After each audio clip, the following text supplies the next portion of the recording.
First of all, to the ocean dock. We go alongside in the ocean dock for a good bit of the ceremony there. A lot of the tickets have already sold out on the shore side, so we're the only other way to get to it, see what's going on, and then we'll be part of the flotilla, which will sail away just off the edge of Southampton docks, and we'll continue a short way down Southampton water with a few of the ships. Not all of them are going that far, you'll see why, and we'll tell you about when we get round there as well.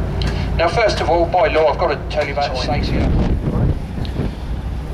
The 11:30, the guard of honour is going to jump on the blade, which is up in front of our hideout alongside the shield hall. The shield hall's gateway will be lifted and she'll be ready to depart. 11:50, we've got to be ready to leave. Well, we're ready to go anyway. We shan't shut down. We shall keep everything operational, ready to go. We've just got one rope and a good bit of wind pinning us alongside here. So that's that. At 12 o'clock precisely, there'll be a recording sounded through the docks of the whistle of the Titanic, of when she left, because this is where she left from, exactly where we are here at 12 o'clock on April 10th, 1912. And the whistle is going to be sounded from a big set of speakers, which are actually going to be hanging from that crane behind us. So if you're looking behind on the shore side, that big crane there is where the speakers are going to be hanging from, and we know that because we spoke to the sound man. He's already told us that, so we've got that information firsthand. And then at that point we also get a minute's silence. I'm not sure if that's before or after. I haven't got that written down here. There's due to be a minute's silence as well, and of course we'll sound our horns at the appropriate times as well, and then we'll all get underway. And all of us getting underway, starting off with just having a look at our flotilla list here, and strictly in the following order: the tug Calshot, which is in front of us with the two tugs, followed by the Blazer, followed by the Shield Hall, then followed by the Red Jet, which is across there on the right. She's got to proceed across towards Cowes, where she's going to go and lay some wreaths over there, and followed by us, the Princess Caroline behind us, and the tug. So no, we're just going to go part way down Southampton water. We don't have the speed to go much further than that. We'll go down Southampton water before we turn and come back.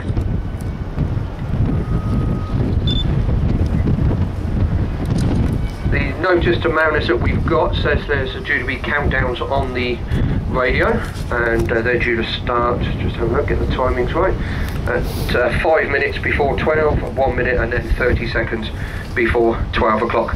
And we'll hear that on the radio, and we'll let you know and pass the information on to you as well on that.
Southampton in 1912. Hundreds of children lost their fathers. Streets were decked out in black. Families throughout the city and beyond endured pain and anguish of the loss of so many breadwinners. Southampton's Titanic story is a moving account of a tragedy that stunned the world 100 years ago. It describes the events before, during and after the disaster, and we will have fitting musical tributes. Ladies and gentlemen, I have great pleasure in handing over to Fred Dowling.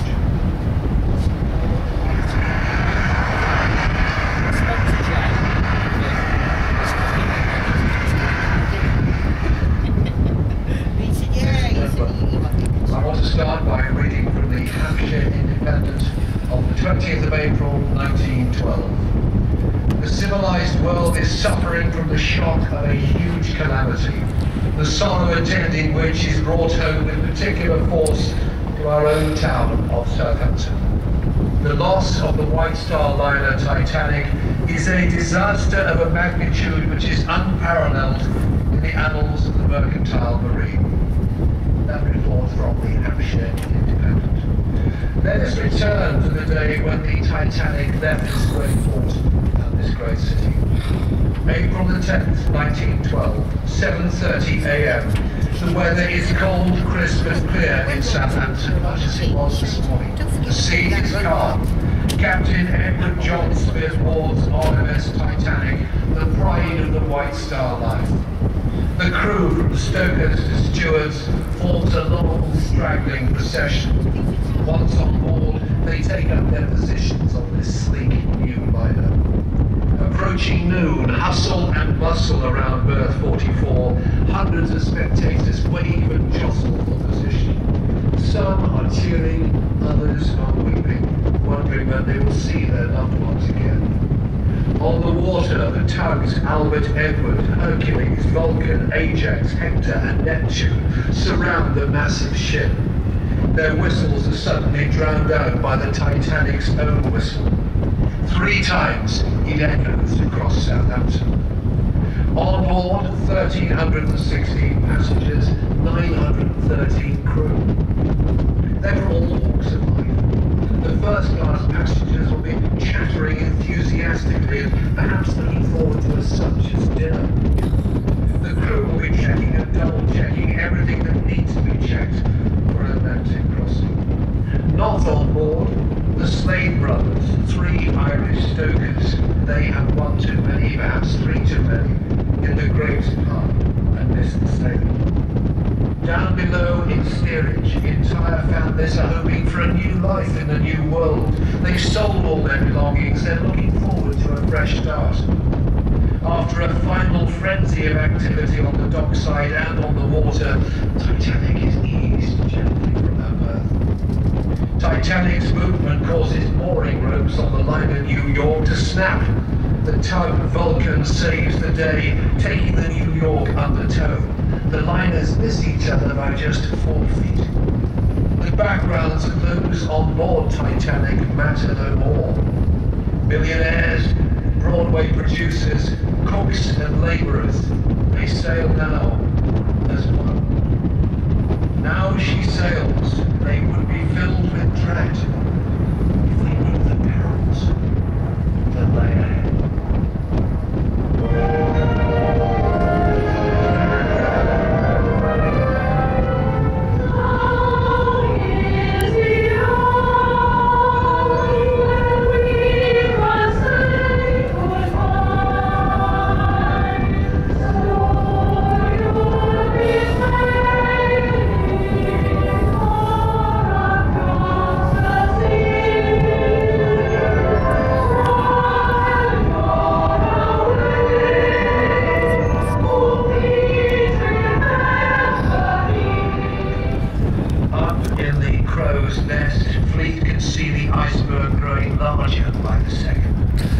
Officer James Moody relays the message to First Officer William Murdoch, who orders that the ship should be turned to port and engines stopped. Watertight doors deep down in the hull are closed. In the crow's nest, fleet watches with horror as the iceberg gets closer and closer. It seems as if the Titanic will collide with the iceberg virtually head-on, but at the last second, the bow turns slightly to port. The change in direction causes the ship to strike the iceberg with a glancing blow.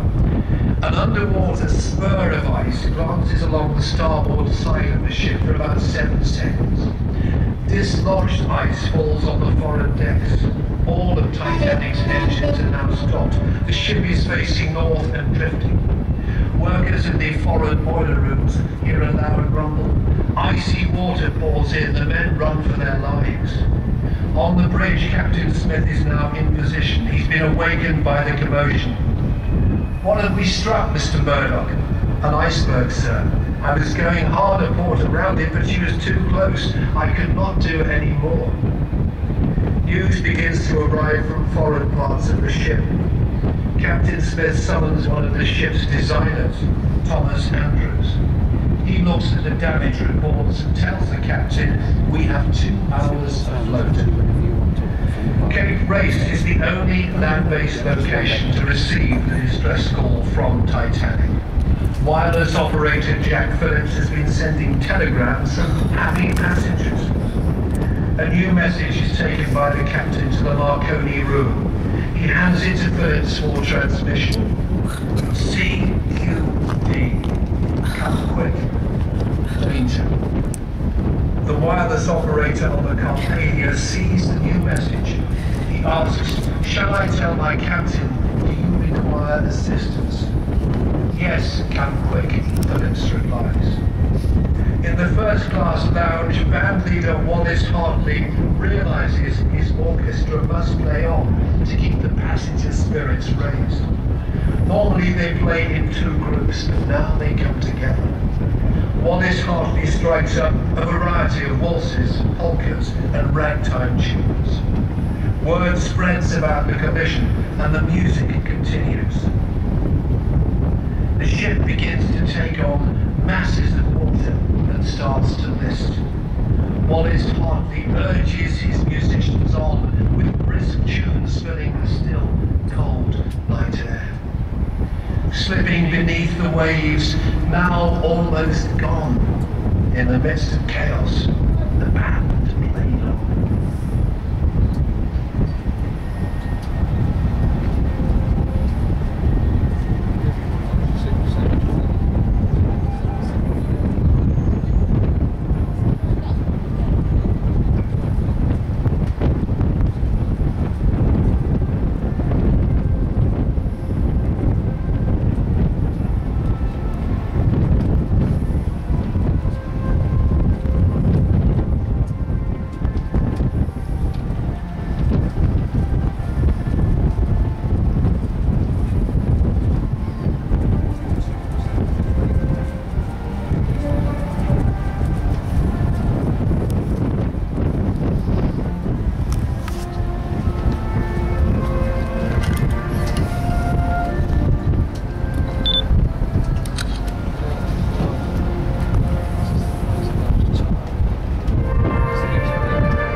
Silence in memory of all those who lost their lives on board the Titanic. Then at precisely midday, Titanic's whistle will sound.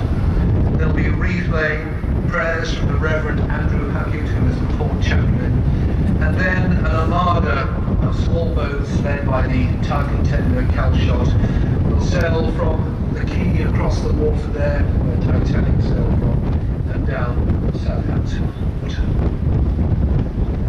So, ladies and gentlemen, let us now respectfully and silently remember each and every victim of RMS Titanic.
friends.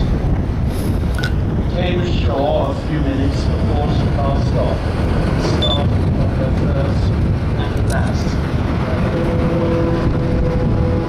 It's meant to rain this morning. In each of the 40 rooms, picture through the house, the parcel of wholesome and interesting literature that we take. It's time and circumstances permitting, here and there little groups of men gathered together against our colour.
docks. Here we are on the move, and there's the Calshot up there on the left hand side. Now this is certainly one of the only times you're going to see it, probably for a long time, where they're actually away from the berth and on the move. They are working on the boat, but obviously it takes money and it takes funding and so on, and a lot of it. They're doing their best to get it up and running. Harbourmaster's also saying because she is under tow. She can only go as far as there. She's stopped there with the 2 tugs. Once we've all gone by, she'll be towed back to 50 berth, which is tucked up in the corner behind us, and we'll point that out to you later. We're going to do a little cruise down, and I'll come back up into the docks again for you a bit further off, so you can get some more pictures of the Ocean Dock at White Star Dock.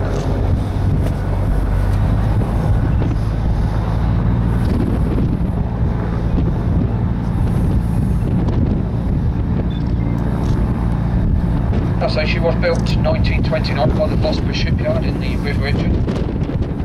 Used to ferry loads of first and second class passengers out to ships out at sea. Leave an anchor out on Southampton water, down off of Cowes.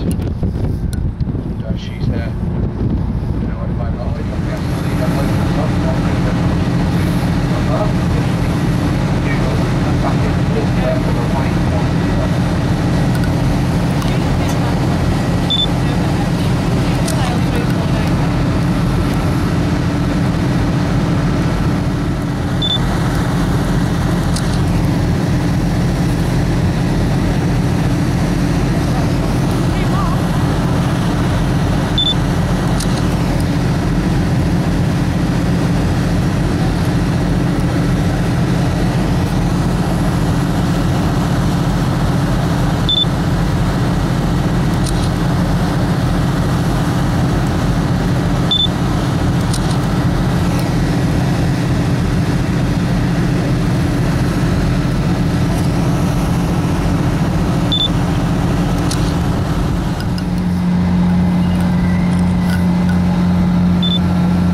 We're just going to make a swing here now. We're just going to make our turn and start heading our way back up to the docks again. I said I'll take you up into the docks and show you the Titanic berth a little bit further off and allow you to get some pictures.